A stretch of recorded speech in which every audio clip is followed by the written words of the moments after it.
ګرانو کتونکو کپل هومیوپیتیک نه ستاسو ډاکټر سید حسین شاه تاسو ته مخاطب یم.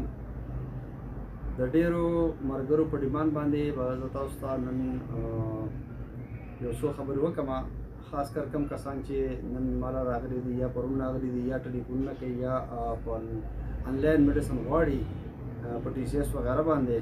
نو د هغو دپاره دا خبره ده چې هغه بار بار دا خبره کوي چې یاره ډاکټر صاحب روژه ده او زمونږ نیټ پال زمونږ ډېر زیات دی او زمونږ قطرې ډېرې دي. بعضې کسان پکې داسې وایي چې زمونږ د قطرو دومره مسله ده چې مونږ اودس هر مانځله کوو او چې مانځل اودس وکړو بیا هم موږ په شک کې چې زمونږ اودس شوی دی که نه دی شوی، زمونږ دا مونځ به شوی که به نه وي شوی، دومره زمونږ مطلب چې قطرې ځي.